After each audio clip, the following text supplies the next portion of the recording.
ہاں زدہ، اگر وہ اتنی حسین کزن ہو تو ہم دوستوں اور پیپرز پر لعنت بھیج کر اس کے پیچھے جاتے۔ لڑکے نے اس پر بری پری پر نظر جماتے ہوئے کہا تھا۔ I said get out. وہ دھاڑا تھا، آوازیں سن کر دوبارہ نکلیں تھی اور دل روتے ہوئے اوپر بھاگی تھی، اور پھر ہزاک نے اپنے ہی دوستوں کو پیٹ ڈالا تھا۔ وہ میری ہیں اسے دیکھنے کی گستاخی کیوں کی؟ اسے خود بھی نہیں پتا تھا کہ وہ کیا بول رہا تھا، مگر وہ مارتے وقت حواس کھو رہا تھا۔ ان کی لڑائی ختم کرواتے انہوں نے ہزاک کو ڈانٹا تھا۔ آپ کو نہیں پتا کہ وہ دل کے بارے میں کیا کہہ رہا ہے، اور دل کو کیا حق پہنچتا ہے کہ وہ ہزاک کے علاوہ کسی اور کو خوبصورت کہے لگے، اور میں اس کا چہرہ بگاڑ دوں گا۔ وہ پاگل ہو رہا تھا اور زکیہ بیگم کو احساس ہوا پانی سر کے اوپر سے گزر آیا۔ وہ تیز قدموں سے زینے چڑھتے ہوئے اوپر گیا اور وہ بھی ہوش میں آتے بھاگی تھی، کہیں وہ اس کا چہرہ ہی نہ بگاڑ ڈالے، مجاہد ان کو قتل کر دیتے۔ مگر وہ دروازے کے باہر ہی رکی اور اس کے بازو پکڑے سر ٹکائے رو رہی تھی۔ سرخ پھولوں والی فراق اور سرخ کی ریبن باندھے وہ واقعی پری لگ رہی تھی۔ رونے سے گلابی رنگت سرخ ہو رہی تھی اور ناک آنکھوں سے نمی حسن مزید واضح ہو گیا تھا۔ سرخ پیروں میں چپل نہیں تھی۔ آئی ایم سوری دل، آئندہ تمہارا وقت کسی کو نہیں دوں گا۔ ہم پر چلائے ہیں، اب ہم پر چلائے ہیں۔ اسی نے اشارے سے اسے حفقی سے دیکھا تھا۔ میں معافی مانگ تو رہا ہوں، ہمیں بات نہیں کرنی، پلیز ایسا مت کرو۔ تم چاہتی ہو کہ تمہارا ہزاک مر جائے، اور دل نے فوراً اس کے ہونٹوں پر ہاتھ رکھا تھا۔ ایسا مت کہے، ہزاک ہمارا کوئی دوست نہیں ہے، ہمارے ساتھ حویلی میں کوئی نہیں کھیلتا، اور سب کہتے ہیں کہ ہم منحوس ہیں۔ پہلے اپنی امو جان اور پھر نانو جان کو کھا گئے، اور پھر مگر ہم نے تو کچھ نہیں کیا، وہ دونوں ہی خود مر گئے۔ اگر آپ بھی مر گئے تو سب ہمیں سچ میں منحوس سمجھیں گے۔ جو ایسا سمجھتا ہے وہ خود منحوس ہوگا۔ میرے دل تو بہت پیاری ہے، اب آئس کریم کھانے چلیں؟ وہ منا رہا تھا اور اس کی شہد رنگ آنکھیں چمک اٹھی تھی، بھاری پلکوں میں کی اٹھن کھل اٹھی تھی۔ بے ساختہ اس کا گال چوم کر گردن میں باہیں ڈالے ہزاک نے سرخ چہرے کے ساتھ اسے ہٹایا اور نظریں چڑھائی تھی۔ دل کتنی بار کہا ہے مجھے کس مت کیا کرو، نہ اس طرح گلے لگا کرو، بڑی ہوگی ہو، اٹھو اب چپل پہن کر، اب باہر آؤ، چلتے ہیں اسٹارٹ پر۔ سرخ چہرے کے ساتھ اس نے کہا تھا۔ زکیہ خانم اسی دن جان کی تھی کہ یہ انسیت آگے چل کر دوستی سے اپنا نام بدل کر جنون بن کر رہے گی، اور ایسا ہی ہوا تھا۔ وہ مانتا ہی نہیں تھا، مگر وہ ہمیشہ سے ہی اسی کا تھا۔ مجھے پتا ہے وہ تمہاری وجہ سے گرا ہے۔ باہر اس کے سر پر پہنچ چکی تھی۔ اس نے فنگ چہرے کے ساتھ انہیں دیکھا، اور کیا اس نے بتا دیا تھا؟ اس نے سوچا اب اس کی ماں اسے نہیں چھوڑے گی۔ وہ تمہاری ہی ٹینشن لے رہا تھا اور تم اسے چھوڑنا چاہتی تھی، تمہاری وجہ سے اسے چکر آیا۔ وہ کوئی بیمار نہیں، اسے چکر آتے رہے۔ وہ تیز تیز بول رہی تھی۔ اس نے فوراً گہری سانس لی اور اٹھ کی۔ دل تو چاہا کہے بھاڑ میں جائے، مگر وہ نہیں کہہ سکی۔ وہ شخص اس کے بچے کا باپ تھا اور اس کی محبت، اسے اندر جانا ہی تھا۔ وہ اندر گئی اور وہ اس کے انتظار کر رہا تھا۔ نکاہت بری حالت پر دروازے پر جمی تھی اور دروازہ بند کر کے آنا، اس نے بڑی نرمی سے کہا تھا۔ دل اویس نے ایک نظر پلستر چڑھے بازو کو دیکھا تھا اور شوہر کو، پھر وہ دروازہ بند کر دیا اور اس کے پاس جا کر تمام دوائیاں اس کے منہ پر رکھی تھی۔ کتنی سعادت مندی سے کھا رہا تھا۔ دودھ کا گلاس دیا تھا جو اس نے فوراً پی لیا اور اٹھنے لگی کہ اس کی کلائی تھامی تھی۔ مجھ سے ملنے کیوں نہیں آئی تھی؟ ساتھ ہی اس کا ہاتھ ہونٹوں سے لگایا تھا اور اس کی طرف دیکھا۔ آنکھوں سے آنسو نکلنے لگے۔ آپ نہیں امو کو بتایا نہیں کہ میں نہیں جانتا ہوں کہ تم نے جان بوجھ کر کیا، تم نے صرف مجھے خود سے دور کیا تھا۔ تم مجھے خود سے دور کرنا چاہتی تھی اور میں چاہتا تھا کہ وہاں چلا جاؤں جہاں سے خود بھی واپس نہ آ سکوں۔ تم نے نہیں گرایا، میں خود گرا تھا تاکہ تمہاری مشکلات آسان ہو جائیں۔ اور اسے فوراً اس کے ہونٹوں پر ہاتھ رکھ دیے۔ بستر پر لیٹے وجود کی آنکھیں چمک اٹھی، سارا درد ختم ہوا۔ ایک بار معاف کر دو پلیز، وہ التجا کر رہا تھا۔ اس نے نفی میں سر ہلایا۔ ہرگز نہیں، قیامت تک معاف نہیں کروں گی۔ آپ نے بہت غلط کیا، آپ نے دل کے ساتھ زبردستی کی تھی۔ اور اس کے بعد بھی اس نے زخموں کی طرف اشارہ کیا تھا اور اس نے اس کی گردن میں ہاتھ ڈالا، نیچے جھکاتے ہوئے اس کے ہونٹوں سے اپنے ہونٹ ملائے تھے، اور اس کی حرکت پر حیران ہوئی تھی۔ ساتھ ہی چہرہ سرخ ہوا تھا، بھاری پلکیں حیا سے بوجھل ہونے لگی۔ اور بیوی سے ایسے ہی معافی مانگتے ہیں، بڑی معصومیت سے کہا گیا تھا۔ وہ جو کچھ کہہ رہی تھی انگلی اٹھا کر فوراً تنبیہ کی تھی۔ ختم ہوا، غصہ واپس آ گیا اور اسے کیا سمجھتا تھا اس کے لمس کی بھوکی؟ ہرگز نہیں، وہ صبر کر لے گی مگر اس کے لمس کی بھیک نہیں مانگے گی۔ ہم سے دور رہے، ورنہ آپ دیکھ چکے ہیں ہم کیا کر سکتے ہیں۔ اس نے اس کے پلاسٹر لگی بازو زور سے دباتے ہوئے کہا تھا۔ وہ کرا اٹھا تھا۔ ظالم حسینہ، تمہیں شرم نہیں آتی؟ بیچارہ شوہر بیمار ہے، خدمت کر لو۔ فوراً دوسری بازو اس کی قابو کیا تھا، لیکن سر کی چوٹ اور بازو خراب ہونے کی وجہ سے زیادہ جدوجہد نہیں کر سکا۔ وہ جیت کی اور اپنا آپ چھڑا کر نکل گئی تھی۔ دروازہ زور سے نہیں بند کر سکی، اپنی اولاد بھی اندر سو رہی تھی، ورنہ اتنی زور سے بند کرتی کہ اس کے سارے ٹانکے کھل جاتے۔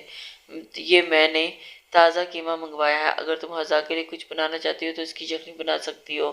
انہوں نے قیمہ پلیٹ میں ڈال کر سامنے رکھ دیا تھا۔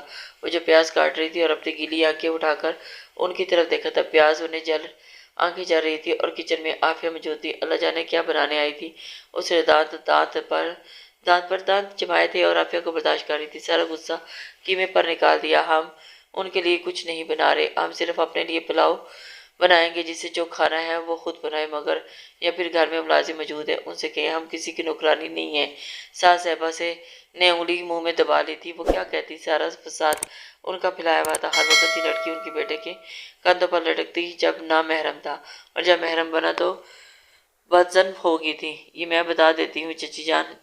عافیہ نے بڑی نرمی سے پلیٹ پکڑی تھی۔ اس سے پہلے کہ وہ کچھ کہتی، وہ پلٹ کر کچن کے دوسرے حصے میں غائب ہو چکی تھی۔ دل اویس کی دلچسپی اب ہر چیز سے ختم ہو چکی تھی۔ اب وہ دوسری عورت اس کے شوہر کے لیے یخنی بنائے گی، یعنی وہ خود اپنے پیروں پر کلاڑی مار رہی تھی۔ مجھے وہ ڈائننگ بک نہیں میری تنگ مت کرو شارق، آپ اس میں کلر کر سکتے ہیں۔ اب وہ دوسری والی ڈرائنگ بک اسے دے رہی تھی۔ مجھے اس میں کلر نہیں کرنا ماما، مجھے وہی چاہیے جو کل بابا لائے تھے۔ وہ ضدی لہجے میں بولتا ہوا اس کے پاس آیا، جا کر بیٹھ گیا تھا۔ بابا کو تنگ مت کرو، یہاں آؤ، اس نے پیار سے پچکارتے ہوئے کہا تھا۔ تبھی دستک کی آواز تینوں کو دھیان سیدھا دروازے کی طرف گیا تھا۔ وہاں پر ٹرے میں گرم گرم چپاتی کے ساتھ قیمے کی یخنی بنائے کھڑی لڑکی منتظر تھی۔ کیسے ہیں آپ؟ اس نے براہ راست اس سے پوچھا تھا، اور اندر آ کر اس کے قریب ہی جھک کر بیٹھ گئی تھی۔ دل اویس کے ہاتھ میں الماری کے پٹ سختی سے پر سخت ہوئے تھے، اور اس نے اس کی حرکت پر سٹ پٹا کر دل اویس کی طرف دیکھنے لگا۔ دل اویس تیز نظر سے دونوں کو دیکھ رہی تھی۔ میں آپ کے لیے کھانا بنا کر لائی تھی، چچی جان نے دل اویس سے کہا تھا، مگر اسے شاید اور بھی ضروری کام تھے۔ مگر میرے لیے سب کچھ ضروری آپ ہیں۔ بڑی معصومیت سے وہاں آگ لگائی جا رہی تھی۔ اظہار محبت اس کے بیوی کے سامنے عافیہ کو جان سے پیاری نہیں تھی شاید۔ ماما، آپ بابا کو کیوں غصے سے دیکھ رہی ہیں؟ آپ میری بک ڈھونڈے نا، اس نے اب چھوٹے سے چہرے پر غصہ لاتے ہوئے کہا تھا۔ ہمیں نہیں میری ابھی چاہیے، جاؤ باہر، ہم باہر آتے ہیں۔ نو ابھی چاہیے، مجھے بک دیں۔ تنگ مت کرے شارق، ابھی کبھی باہر جائے۔ آئی ہیٹ یو، آپ بری ماما ہے۔ بابا اچھے ہیں۔ وہ رونے لگا۔ وہ تیزی سے بیڈ کی طرف گئی تھی اور اسے کھینچ کر بیڈ کے نیچے کھڑا کیا تھا، پھر زوردار تھپڑ اس کے گال پر چڑھ دیا۔ نہیں ہے ہمارے پاس آپ کے بابا کی لائی ہوئی کوئی چیز، زہر لگتے ہیں ہمیں وہ بھی اور ان کی چیزیں بھی۔ کیا کہہ رہی ہو؟ دل اویس وہ بچہ ہے، مجھے بتاؤ تمہیں کیا چاہیے؟ بلا وجہ بچے پر غصہ تو نہ اتارو۔ وہ غصے سے اسے اپنی طرف کھینچ رہی تھی۔ دل اویس نے فوراً اسے پورا دھکیلا۔ ہمارے شوہر ہمارے بیٹے سے دور رہو، یہ آپ کا بزنس نہیں ہے۔ وہ بھاگ کر باپ کے سینے سے لگ گیا تھا۔ اس کے چپ کروانے پر بھی وہ چپ نہیں ہو رہا تھا۔ حذاق نے تعصب سے اس کی طرف دیکھا تھا، پھر جہاں تھپڑ مارا تھا وہ بار بار گال چوم رہا تھا۔ کیوں درد دور رہوں؟ تمہیں کیا فکر ہے اپنے بچے اور شوہر کی؟ وہ شوہر جس کو تم پلٹ کر دیکھتی تک نہیں ہو، جسے تم سے 4 سال اس گھر میں نہیں آنے دیا، اور پھر اس کے بیمار ہونے پر تو اس کے لیے کھانا نہیں بنا سکتی۔ وہ بچہ جس پر تم سارا جہان کا غصہ اتارتی ہو، تم نہ ایک اچھی ماں ہو اور نہ ہی اچھی بیوی۔ اس نے چبا کر کہا تھا، تم جیسی عورت سے تو بہتر ہم چاہے اچھی ماں اور بیوی نہ ہوں، لیکن دوسرے کے شوہروں کے اوپر ہم اچھی انسان تو ہیں، کم سے کم دوسروں کے شوہر پر اپنی جوانی ضائع نہیں کر رہے۔ اب عمر ہوگی ہے، آپ کی شادی کر لینی چاہیے۔ آپ کو 30 سال سے کم نہیں ہوتے۔ آپ کی عمر تک جب میں پہنچوں گی تو نہ اس وقت میرا بیٹا میرے قد کے اونچا ہوگا۔ اپنی فکر کرے، سفید بال ہو جائیں گے تو رشتے نہیں ملتے۔ حذاق ہمارے ہیں، ان کے آس پاس میں بڑھاپے کا سہارا نہ گنوا دیں۔ اس نے بڑے طنز سے کہا تھا، تم مجھے بوڑھے ہونے کا طنز دے رہی ہو؟ دیکھ لو، یہ مجھے بوڑھے ہونے کا طنز دے رہی ہے، جبکہ ہمارے درمیان میں آئی تھی یہ۔ اگر یہ اپنی چال نہ چلتی تو آج اس کمرے میں میں ہوتی، یہ بچہ بھی ہماری کوکھ میں پیدا ہوتا۔ دوسری عورت یہ ہے، میں نہیں۔ شٹ اپ، وہ چلایا تھا۔ ایک لفظ اور کہا تو میری نظروں سے گر جاؤ گی۔ یہ میری بیوی ہے، میرے ساتھ اور میرے بچے کے ساتھ جو بھی سلوک کرے یہ ہمارا معاملہ ہے، کسی بھی دوسرے یا تیسرے کو درمیان میں آنے کی ضرورت نہیں۔ مزید اس کے ہاتھ اٹھا کر کھانا دور کیا تھا اور سختی سے کہا تھا، اب جا سکتی ہیں اپنے کھانے سمیت باجی عافیہ۔ اس نے پورا اعتماد نظروں سے سامنے والے کی طرف دیکھا تھا۔ سنائی نہیں دیا آپ کو باجی؟ ہم اپنے شوہر کا خیال رکھ سکتے ہیں، ہم آپ جیسی عورت کے لیے انہیں کبھی نہیں چھوڑیں گے۔ وہ ہمارے تھے اور ہمیشہ رہیں گے۔ ہم دوسری عورت بن کر آئے تھے، مگر اب دوسری نہیں، خاتون اول ہیں۔ دوسری آپ بھی بن رہی ہیں۔ اور اس نے بڑے دھڑلے سے کہا تھا، پھر ہم نے ٹرے اٹھا کر اس کے ہاتھ میں دے دیا۔ سنبھال کر رکھیے گا، آپ کے بھی زخم تازہ ہیں، بھرنے میں کام آئیں گے۔ چلی ہی گئی تو ہزاک اسے ملامت بھری نظروں سے دیکھا تھا۔ یہ سب کیا ہے؟ کھانا کیوں نہیں کھانے دیا مجھے؟ اس بیچارے کا کیا قصور تھا؟ جب امو جان نے کہا تھا تمہیں بنانے کے لیے تو مانے نہیں، اس بیچارے کو بھی ذلیل کیا، مجھ سے بھی کروایا۔ اس شہزادے کا کیا قصور تھا؟ پھر اس نے دوبارہ اس کے گال چوما تھا۔ اس کے لیے کبھی معاف نہیں کروں گا۔ اور پھر اس نے پھر سے گال چومتے ہوئے کہا تھا اور ہفکی سے سر جھٹکتا، آپ معافی مانگنے والا کون ہے؟ میرا بیٹا 5 منٹ میں ہمارے پاس آئے گا۔ اس نے کہا تھا، ادھر شاباش ہمارا شہزادہ۔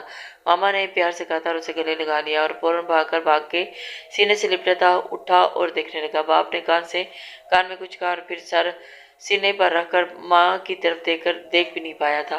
منہ کھول کر کھڑی رہی۔ شارق، ہم آپ کو ویسی ہی ڈرائنگ بک لے کر دیں گے جیسی کل بابا نے لے کر دی تھی، اس نے کہا تھا اور اس نے کچھ کہا۔ پھر باپ کی طرف دیکھا۔ باپ نے آہستگی سے کچھ کہا اور اس بار کان میں نہیں کہا تھا، اسے پتہ نہ چلے۔ وہ چھیڑ رہا تھا اور دوبارہ سینے پر سر رکھ کر آہستگی سے تھپتھپا رہا تھا، آنکھیں بند کیے رو رو کے۔ اب ہزاک کے ہسارے پر ہنس رہا تھا۔ ایک تو ڈرائنگ بک گم ہوگی اور دوسرا اماں نے تھپڑ مار دیا۔ اب اسے کے اپنے دکھ تھے۔ دکھوں میں بابا اچھے لگے، انہوں نے کان میں کہا تھا، اس جیسی بک کے ساتھ ہی نئی کار دلوائیں گے اگر وہ ہنس کر دکھائے تو۔ ہنس کر دکھا دیا۔ باپ کے دل میں ٹھنڈک اتری تھی۔ بیٹے کے ہونٹ چومے تھے اور نرمی سے اور پھر سختی سے کہا تھا، پاپا ڈونٹ۔ وہ سختی پر احتجاج کرنے لگا۔ باپ نے دوبارہ چوما، مگر اس بار نرمی سے۔ آنکھوں میں بیٹے کو دیکھتے ہوئے اتنی چمک تھی کہ دل اویس کو دیکھتے ہی آیا کرتی تھی۔ لیکن اس واقعے کے بعد جیسے سب بدل گیا۔ وہ اکثر اپنے کمرے کی کھڑکی سے اپنے کمرے کے ٹیرس پر اداسی سے رات کا آسمان تکتے دیکھتا تھا۔ ان دنوں چچا عابد بیمار رہنے لگے تھے اور اس لیے ہزاک کی شادی آگے کر دی گئی تھی۔ عافیہ نے جو خوب وبیلا کر دیا تھا، مگر مجاہد خان نے عافیہ کی نہیں سنی تھی۔ ہزاک کو عجیب بے چینی کی۔ شادی رک جانے پر ہر بھی ختم ہونے نہیں دی تھی، مگر دل بے چین کیوں تھا وہ سمجھ نہیں پایا تھا۔ پھر ایک دن اس کے رونے کی آواز پر وہ اپنے ٹیرس پر پھلا کر اس کے ٹیرس پر آیا تھا۔ دل نے حالی نظروں سے اسے دیکھا تھا۔ وہ اندر تک ہل گیا تھا اور اتنی ویران سی آنکھیں تھیں، 17 سال کی عمر میں قبر جیسا سناٹا لیے۔ کیوں اداس ہو چچا جان؟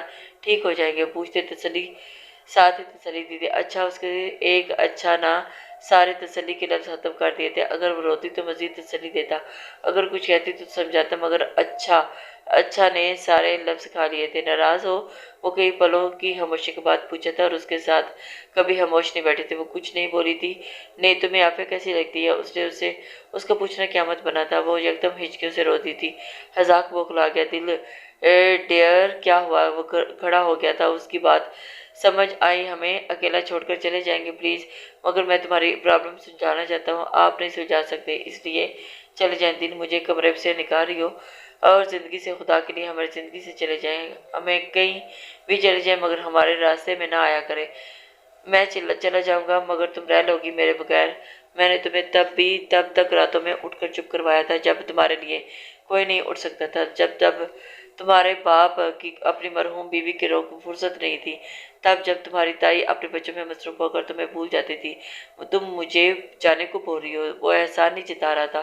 اسے صدمہ لگا تھا کہ دل اویس اسے کمرے سے نکال رہی ہے۔ وہ اپنے کمرے سے زیادہ یہاں رہا کرتا تھا۔ جب وہاں ہوتا تھا تب وہاں دل اویس ہوتی تھی۔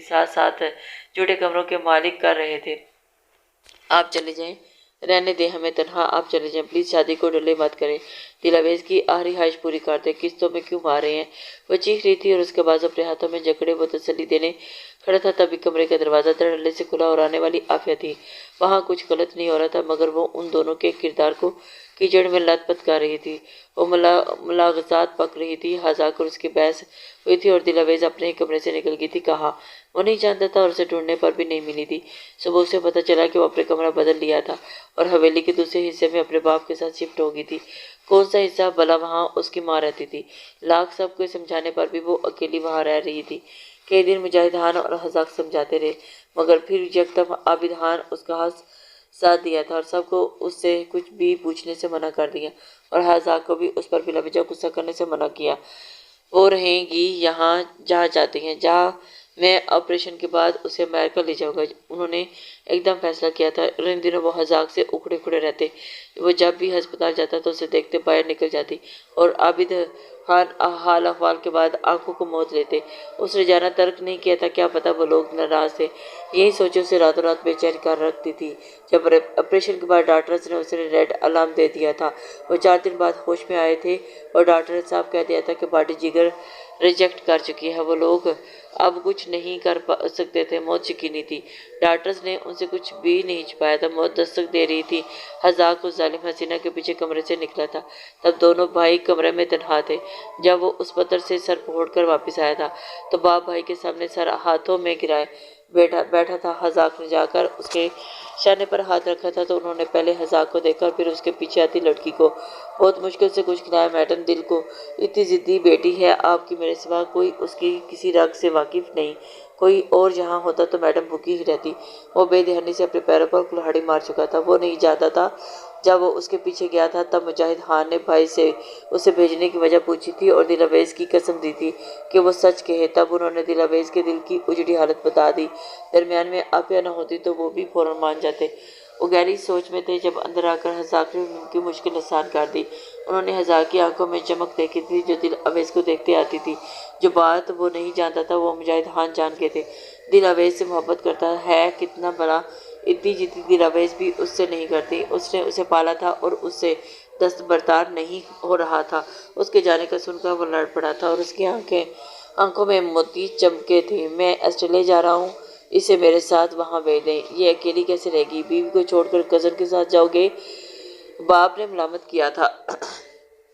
لیکن عافیہ میرے بغیر رہ لے گی، اس کے ساتھ سارے گھر والے ہیں، وہ سمجھدار ہے مگر 3 بچی ہے نہ سمجھ ہے، اسے میری ضرورت ہے، وہ میرے بغیر نہیں رہ سکتی۔ اس نے سرخ چہرے کے ساتھ کہا تھا۔ اچھا تو پھر نکاح بھی اسی سے کر لو، عافیہ سے تو کوئی بھی کر سکتا ہے، مگر دل اویس کے معاملے میں ہم صرف تم پر یقین کر سکتے ہیں۔ اس کے باپ نے دل کھول کر کہا تھا اور اس دن انہوں نے اس کے ساتھ زبردستی کر کے اس کا نکاح کروا دیا تھا۔ عافیہ کے الزامات، باپ کو دھمکیاں، حذاق کو پہلے ہی اس پر غصہ تھا، سب کچھ اچانک ہوا، اوپر سے چاچا کا جانا، عافیہ کی باتیں، ماں کا ہفا ہونا، غصہ تھا مگر وہ دبا گیا تھا، مگر اندر بیٹھی عورت نے اس کا دماغ گھما دیا تھا۔ وہ اس کے لیے اپنی ماں سے لڑ پڑا تھا۔ یہ عورت جو کئی برس سے اس کے ساتھ منسوب تھی، اس کا دل توڑ آیا تھا، خاندان والوں کی تنقید سن کر آیا تھا، مگر وہ اس پر تھوک رہی تھی اور یہی تو اس سے غلطی ہو گئی تھی۔ ساری فرسٹریشن اس کمزور وجود پر اتری تھی اور وہ تھا وہ صبح جب پریشان سا اسٹڈی میں بیٹھا تھا اور اس کی ماں تھی جس نے اس کے چلے جانے کو کہا تھا اور اسے فرار کا راستہ دکھایا تھا، اور وہ اس کمزور لڑکی کو شدید غم میں تنہا چھوڑ گیا تھا۔ پھر شارق کے آنے کی خبر کے ساتھ ہی بہت سارے مسائل بھی تھے۔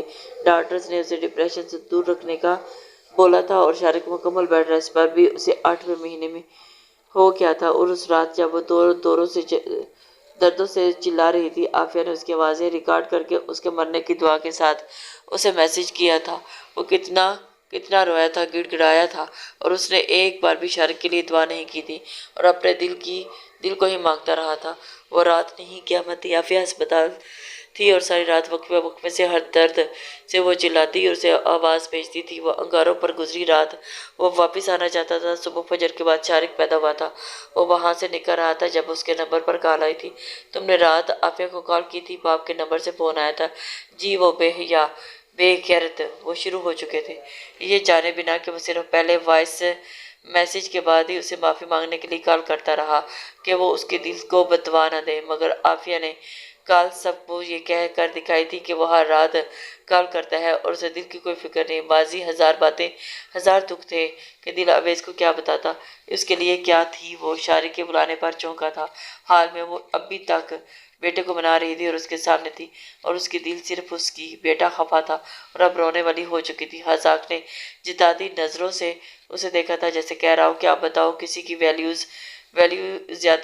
زیادہ ہے؟ 3 سال پالا ہے آپ کو اور 3 دن بھی آنکھیں باہر پھیر لیں اور آپ گھور کے دیکھ رہی تھی، آنکھیں نم تھی اور پلٹ کر ماں کی طرف نہیں دیکھ رہا تھا، سکون سے لیٹا رہا۔ میں نے بھی کسی کو 12 سال پالا تھا، اس نے بھی نکاح ہوتے ہی 12 گھنٹوں میں آنکھیں پھیر لی تھی اور اس نے یوں ہی چھیڑ دیا تھا۔ پھر اس کا لال ببو کا چہرہ دیکھ کر ہاتھ اٹھایا، کان پکڑا، سوری، وہ اس کی لاڈلی تھی، اس کی بگاڑی